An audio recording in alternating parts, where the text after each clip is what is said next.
everyone, and thank you so much for joining us today for our new series of short, focused conversations on the future of travel in India called RT Next.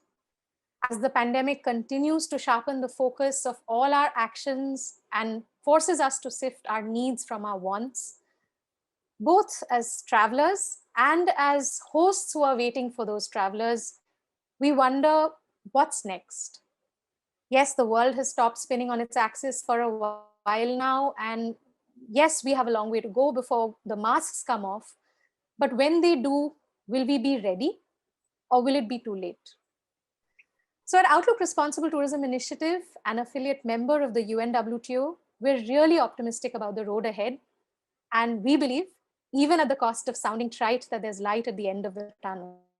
How do we get through this tunnel together as a community and build something that is stronger and more resilient? And that is exactly why we have been reaching out to the experts and the doers, the policymakers and the policy implementers, who can hopefully help us plan for the future better, and more than anything else, give us hope. I am Shweti Banerjee, and I'm here with my colleague Shonali Chatterjee, who will now introduce us to our very first guest for our very first episode of RT Next. Shonali? Thank you so much, Shweti. It is our great pleasure to introduce our first guest of the RT Next series. Many of you know her as the inspiration behind and the face of Dekho Apna Desh, the digital video series launched by MOT India in April 2020. But she wears many, many other hats, and she wears them very well. Please join me in welcoming Ms. Rupinder Brar, Additional Director General Tourism, Ministry of Tourism, Govt of India. Welcome, Ms. Brar. How are you today? Namaste. Thank you. Thank you so much, Shonali, for a lovely introduction. And thank you, Shweti. It's always a pleasure to be conversing with both of you. Thank you so much for joining us, ma'am. And it's actually, we're very lucky to have you on the very first episode, because we are really hoping that you sort of give us direction today and tell us a little bit about how you think the future will pan out for us in India. Of course, the national tourism policy, the draft of the national tourism policy, has been prioritizing sustainable and responsible tourism as a guiding principle for the industry. But as somebody who's had a ringside view of the impact of the pandemic in the past year, what do you think the future of tourism at large in India, and responsible tourism in particular, will look like in 2021 and 2022, as well as perhaps in the mid and long term as well? So a lot of questions in that one question, and a lot of thoughts need to be also therefore gleaned out. I will try and be brief and try and touch on few aspects.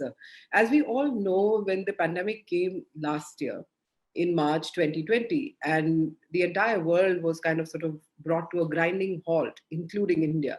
And for tourism to happen and for hospitality to happen, travel is essential. And the moment travel itself stopped, you could not have been doing anything in the space of tourism in the real sense. And therefore, one of the largest, I think, things that came to assistance was technology and how to use technology. Now, what is interesting in the use of technology is that I think the trade, as well as the governments and travelers, were all happily introducing technology into their lives, because it was leading to so much more of informational outflow. It was allowing you to make so many better choices, the dynamic pricing and everything. It was helping the ecosystem of travel and tourism to become far more brisk. But no one knew that it's going to be an essential part of creating an outreach in terms of a product, a process, and promotion.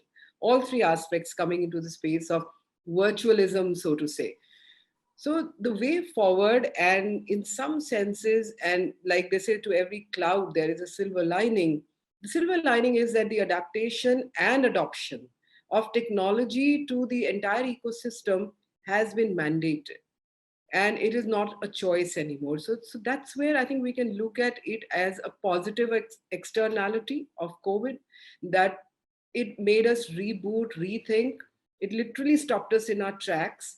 That were we doing something not so right in our lives, and were we violating Mother Earth in some ways? And therefore, when we talked about responsible, you've mentioned responsible, sustainable, and eco-friendly and ecotourism. These have been words, and in smaller quarters people have been working on them.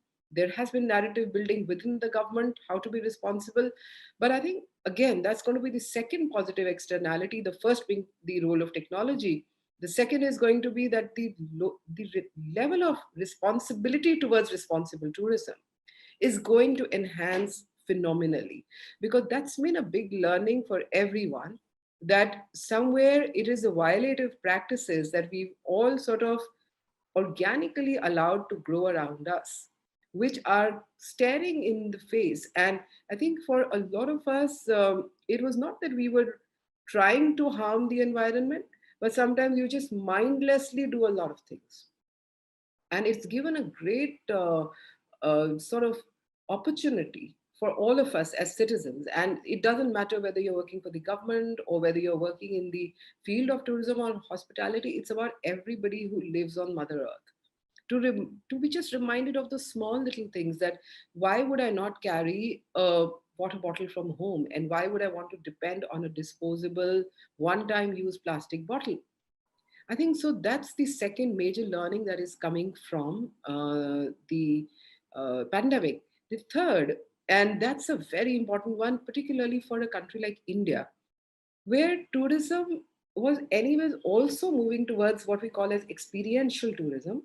It opens up a tremendous opportunity for us, where we in our cultural space have so many languages, the food, the dance, the art forms, the sheer choice of the flora and the fauna, the rivers, the landscapes. There is nothing that we don't have, starting from the cold desert, which is unique in Leh Ladakh, to the run of Kutch with the salt marshes, to the mangrove swamps in Sundarbans, to the the so-called normal forests.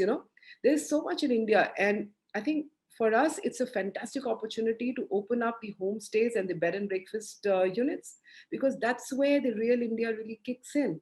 Instead of, and nothing against the large big hotels, because they have their own space, and large events, conventions, exhibitions, they need to continue to happen there. But for that experiential traveler, somebody looking forward to really looking at how do you make your food, your macher jhol will be different from the macher jhol made elsewhere.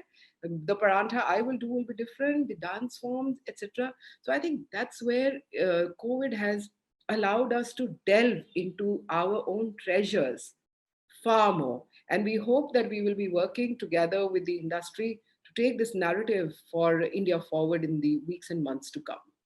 Wonderful. Thank you so much for that, Ms. Bragg.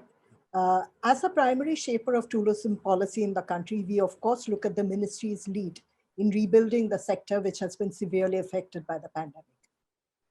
For example, the RBI has recently opened up a liquidity window of 15,000 crores for tourism and allied sectors, which at the moment are still bank dependent. But in terms of the ministry, what steps are you looking at taking to ensure that funds will be made available to micro, small, and medium enterprises in the tourism sector? Thanks for raising that, Shonali. In fact, that has been an area of huge concern, especially because not only have we dealt with the first phase of pandemic, but we are, I guess, in a sense, still in the second phase. And while some of the worst days seem to be behind us, but pretty much still caught in that, and travel within the country also extremely restricted right now, with all state governments having their own protocols, everybody insisting on RT-PCRs, and correctly so. So how are we to assist an industry which is clearly a beleaguered industry as of now? So the government, as you rightly pointed out, has through the RBI has stepped in with liquidity. There has been the ECLGS, which has also come in handy. But looking particularly at the micro, small, medium enterprises, we within the ministry have something called the Market Development Assistance, which has been revised both for the domestic as well as the overseas tour operators. We are also looking at supporting them in creating platforms, including the content for certain strategic sectors. For example, we've had our meetings with heritage, because heritage, both tangible and intangible, is a huge wealth of our country. So we would be taking on the expenses of creating the content, where they would drive the thematic of the content, but we actually take on the expenditure. But more importantly, because you know that there is a whole ministry that looks after MSMEs, they and we are working very closely. In last year, they had set up the Udyam portal, and 20,000 entities registered initially, and then that number only went on increasing as to how to get financial support from MSME, particularly for all our small operators, whether they are directly to our operators or if they were running smaller enterprises. So that is now being expanded. Last week, we had a meeting with the additional secretary there.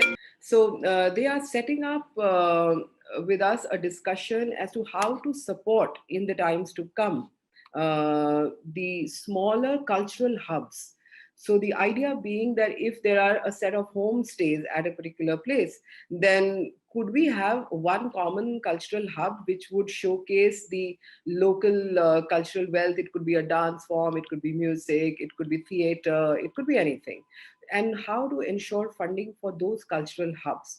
Now, through their own local offices, they already do have some schemes, but there is a lot of discussion happening that could we include the ecotourism and the homestays as part of that funding, and also enhance the funding for the cultural hubs so that there can be more of such hubs. And we also look forward to integrating it with our own IITFC program, where you would have locals trained in capacity building about talking of their own unique cultural spaces, and also become the tourist facilitators in that progress. So the effort is therefore to provide the funding from the MSME, and we, in a sense, would become the content partners as to what is it that should be showcased. So very soon, we hope that something more will come out of that. But through this platform, I would want to reach out to everyone that do please go on the MSME portal.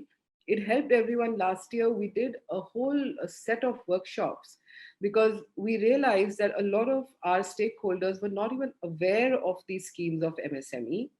And we are more than happy to collaborate with them once again and bring to all of you all the schemes that MSME runs. There are quite a few at the central government level itself.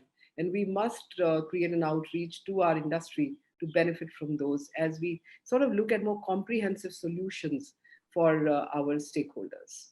Thank you, ma'am, for that. It's lovely to see the different departments are talking to each other and joining forces to come up with come up with tangible plans going forward. So it's really reassuring to know that people are not working in silos, and they're sharing knowledge, they're sharing information. One, I know we it's a question that I, even before I ask, I know that predictions are hard to make, but when post-vaccine travel begins, what is your sense, ma'am, in terms of timelines? What is your sense? When do you think gradually domestic tourism will pick up, and even for inbound? Because I know, I mean, a lot of people are also wondering, right? I mean, there is a 12-month to 18-month period that I think a lot of people are already wondering whether the inbound tourists will come back before end of 2022. But what is your sense? How do you think it'll pan out? So, if I take cue from what happened last year, and if we could partly at least translate that experience into this year, it's going to be a slow start. And all the local administrations would need to look at the conditions in their own dominions and see that how are they able to deal. And I think we look at the next couple of months with gradual opening up and also the confidence restoration that will come in the traveler. The only good thing, though, this time being that, like last year, I remember on 9th June, we actually unveiled the guidelines and the recommended protocols, which were done in collaboration with the Ministry of Health, and their guidelines were incorporated. This time, that groundwork is already available to us. And all the entities, whether they be the airlines, whether they be hospitality units, whether they be restaurants, they already have their systems in place. And therefore, this time around, we are not going to lose time on setting up those systems. So it's more a question of studying the ground level numbers actually going down and the plateauing being witnessed for a considerable number of days, which of course we would have to leave the specialists to decide as to the stabilization needs to be seen for 7 days or 14 days or 21 days. But once that happens, then the restart of travel would be immediate. Because if you remember last year also, the jump in domestic tourism was quite amazing.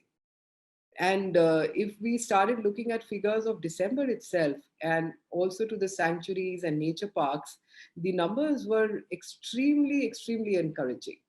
Jammu Kashmir itself witnessed so much growth in numbers in January that we were getting inputs from the various hospitality units that they were booked to the T till the end of April while we were talking in January.